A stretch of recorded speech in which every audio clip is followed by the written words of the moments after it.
Hey guys, it's Man Cake here, making another video here on the Man Cake Sports Network. Today I wanted to talk about a game tonight. Chicago Bulls basketball. Bulls, the team I'm a fan of in the NBA, since there is no Ohio. Well, there is an Ohio basketball team, but Cleveland don't count. So, um, there's no really team in this area. I don't consider Cleveland this area. They're kind of far away. Um, but I've been a Bulls fan as long as I followed the. I'm kind of a newer NBA fan. Um, I've really been into the NBA rooting interest. I think for it would have been the year after the year the Bulls and Heat played in the Eastern Conference Finals. I can't remember what year that was. That next year, in that off season, I kind of thought about a team. I wanted to get into the NBA.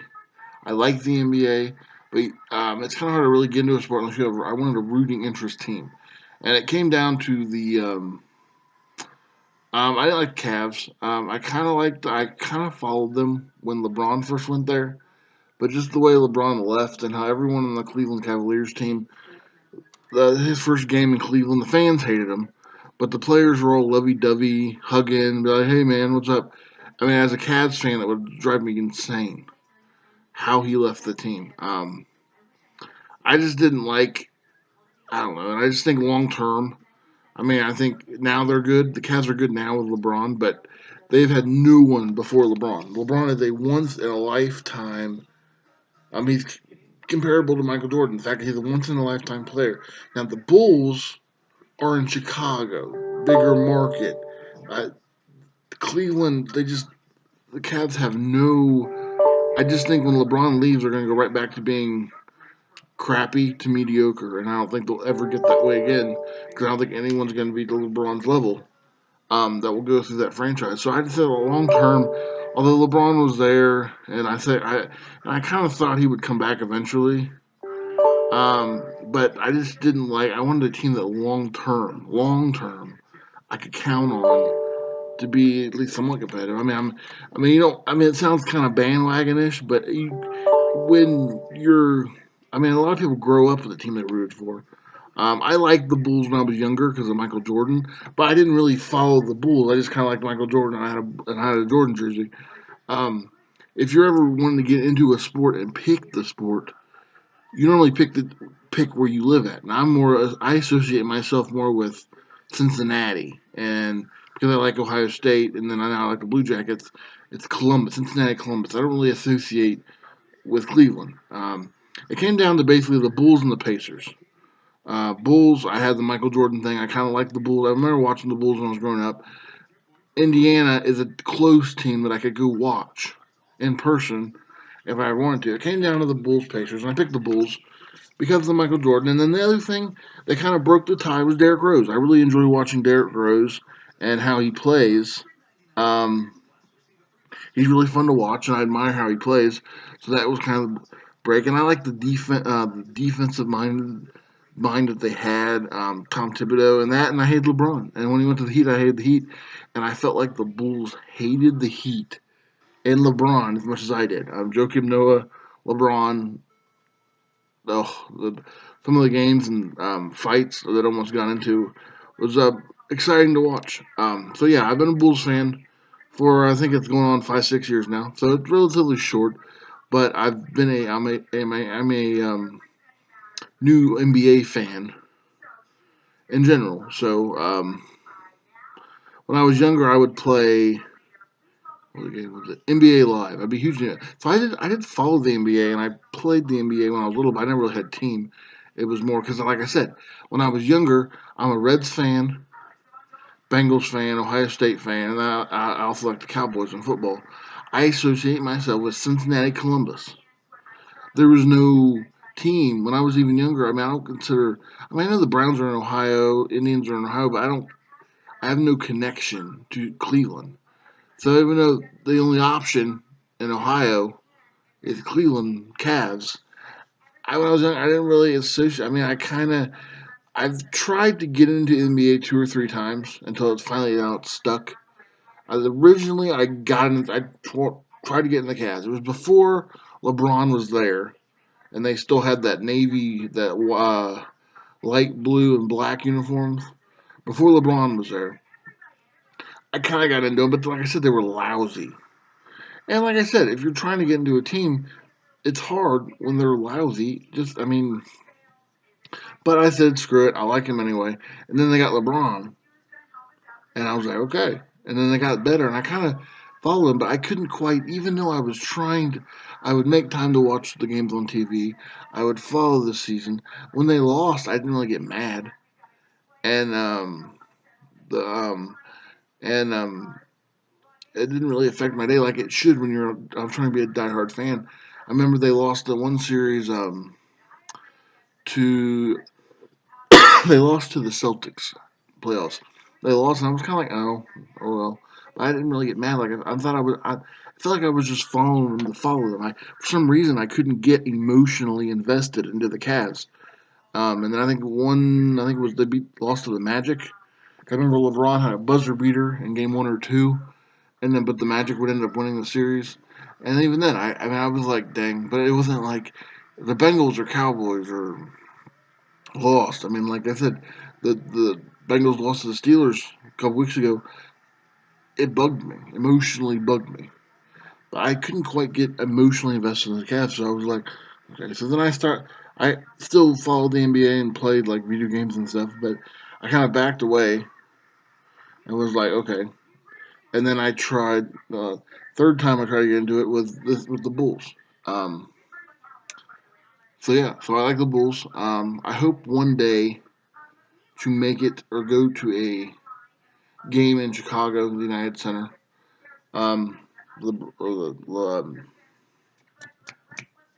Michael Jordan statue. Um, and then I was wanting to go probably more doable would even be like one of the. I think this year they already played there once, and I think now it's on Tuesday, so I can't go. But a game in Indiana, Pacers is another doable game that I could go watch them play because Indiana Pacers are closer to me right now than Cleveland. So um, yeah, so it's not that long of a drive comparably. So that's why I picked the Bulls. Okay. This year has been kind of a different year. I haven't been able to watch them as much as I've wanted to. I don't have cable. I basically have whatever apps, whatever networks or channels have apps that I can use a login to get in. I use my parents' login or my grandma's login. So they're on WGN and Comcast. WGN doesn't have an app to watch anything on iPad or anything like that, and Comcast, um, it's through NBC. So the NBC Sports Live Extra app, it works on that app, but because I'm not local, I can't watch it. It's only for the Chicago area. Well, it's for the login that you have. If they have that channel, CSN, Comcast, whatever, Chicago, they have that channel. You can get it. But I mean, we're in Ohio, so obviously my parents or grandma's not going to have that channel. And the only other option to watch them would be on NBA Game Time app, which it used to be a really affordable. You could pay monthly, but now I think it's just $100 for the whole year, and I can't afford that. So I haven't been able to watch them as much. They basically I can watch them whenever they're on ESPN or TNT because I have those apps to watch. And it's been like a night here or there, and I'm always doing something. I forget they're on. I get doing something, and I look at my phone. Crap, they're on. And it just slipped my mind. I think I've watched 2 or 3 games this year. Now I've watched.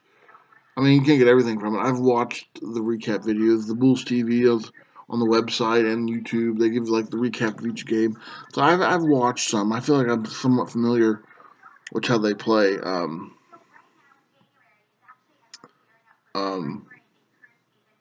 yeah. So tonight, Wednesday, January 20th, the Bulls face the defending champion Golden State Warriors at the United Center. Um, so yeah, this Warriors team embarrassed the Cavs the other night. I watched the most of that game, and it was ugly. The Warriors, 38-4. I mean, you got to consider them the best team in the league. They've earned it. Um, they're getting compared to like Bulls dynasties, especially if they win another finals this year. The Bulls come in at 24-16, kind of not bad. I mean, they could definitely be worse. Things could be worse, but they're a team like what they are. They're a team adjusting to a new play call. Um, they go from one system to another. There's going to be adjustments, especially when their adjustments are. I mean, the adjustments. Their their their play style, the offense they're running, defense they're running. I'm pretty sure the defense is similar. The main difference in last year's Bulls and this year's Bulls is the offensive scheme, the more ball movements. They're not. I heard that they were talking about the other day how inside Fred Hoiberg is more ball movement, fast break, which I like. The couple games I've watched, I can tell the difference. It's a lot more dynamic. The way the Bulls used to play was play lockdown defense, physical smash mouth defense, and then score. They were not going to score 120, 130 points a game. They weren't going to be the high score. Basically, when the Bulls used to win last year and before with Thibodeau, they would be winning like 88-70, or at the most 95-80. You would very rarely get a 100 plus game from either team. If it was 100 plus of the other team, the odds are the Bulls would lose. This team, for the most part, what I've watched, the defense basically looks the same. I mean, you have pretty much the same players. You have Noah, um, Gibson, um,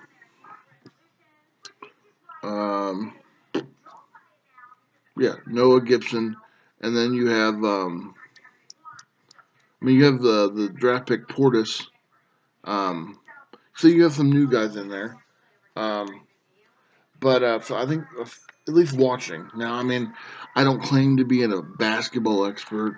I'm more familiar with football and baseball. So I mean, I don't claim to be like excellent. I don't know the intricacies of basketball. But from just a guy, an average Joe, looking,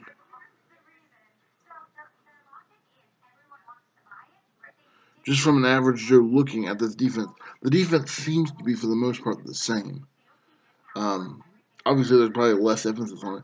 The emphasis kind of switched over now the offense. Now they pass the ball more and more ball movement, more fast break. The offense seems to be the big difference from last year's Bulls to this year's Bulls. And I mean, I see some games where they win comfortably, and then they had a thing that they had to come back to beat the 76ers, and then they have two or three games where they're kind of like, ugh.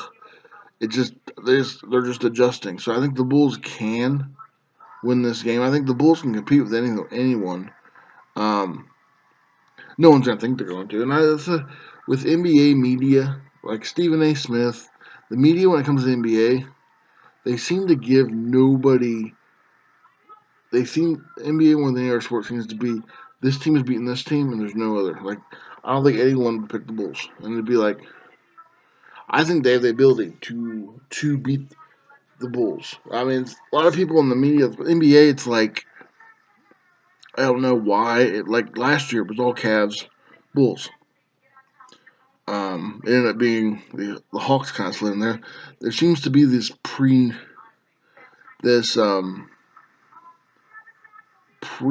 like people NBA media think think certain teams are good, like Cavs, Warriors are good, and then they make it seem like you shouldn't even be playing the season. Just skip the season and put them in the finals again. No, they got the Spurs. I think the Bulls. People always want to talk about the Warriors, Spurs, like the top two teams in the U.S. I think the gap between the Bulls and the Cavs is smaller than the gap between the Spurs and Warriors. People want to put the Warriors in like they have a chance. I think they should be doing the same thing to the Bulls in the East. They're number 3 in the East. 24-16. The Bulls are kind of playing good. They always have like 3 or 4 good games. They've had some good games, had some bad games. I think they're still adjusting to the play calling. Um, Hoiberg, there's been stories like the players, I think Butler's or something. There's been some semi-negative stories about Hoiberg, about the players feel about him, like he's more laid back. Which typically in sports, I found if you go from a really strict, hard-nosed coach and then to kind of a free, let you do what you want coach, the first year there seems to always be somewhat of success. So I should be excited what they do this year, the next year's on. I mean, like Fred Hoiberg, I didn't know used to play for the Bulls. Um, He's before my time. He seems. I like the dynamic offense. Now I'm not sure how he is in the locker room, if the players respect him, or how he is as far as stinginess and accountability. But the offense. Now I just don't remember ever watching. It used to be like watching a Bulls game was like watching like 7-3 game, like a slower paced, just trying to keep the score down. And I like the new offense the way it's out. I mean, I think finally Derrick Rose, I think, has finally settled in after his injury to participate and make an impact. Um, yeah. As far as the game tonight, I don't do predictions. I don't do who I think will win. I just do what I think. The Warriors are a better team than the Bulls. I think obviously they have more history. They won it last year. The Bulls are still getting used to a new system. The Warriors aren't getting used to a new system. Um, but I think the Bulls can win. It's any given. It says one season game. The Bulls can win. The key is the Bulls to win. Obviously, keep Curry from shooting the roof off the place. Um, they just need obviously, I don't think they're going to keep the score down. It's going to be a shootout. But I think this Bulls team is more capable of beating the Warriors because I think this Bulls team can kind of go with the shootout. So, like I said, I think the Bulls can win. Will they? I'm not sure. This is the one game I've been able to watch the first couple weeks. Last couple weeks they've been on WGN or like local television, so I'm going to watch them. This game will be on ESPN, so I'll be watching that tonight. Um, for the most part, don't think there's any injuries, but I could be wrong. But yeah, hopefully Jimmy Butler starts stepping up. Um, People keep talking about trading Derrick Rose. I don't know why, because now you have Rose, Butler, two kind of cornerstones, and then add on that to next season. But yeah, it should be a good game. I'm pretty sure it should be a better game than what the other night was with the Cavs. And like I said, if the Bulls can somehow beat the Warriors, that only 4 losses, can somehow beat the Warriors, um, I'm not saying it'll help us in any way beating the Cavs, but it'll give us a little something to pump our chest about. Um, yeah, I guess that's it. I rambled on a little bit, but yeah, Bulls Warriors tonight, ESPN. Um, I'll be watching. I'll probably do a post game recap video tomorrow, sometime, talking about the game. But yeah, if you like this video, be sure to like and subscribe. I guess that's it. See you guys next time. Bye.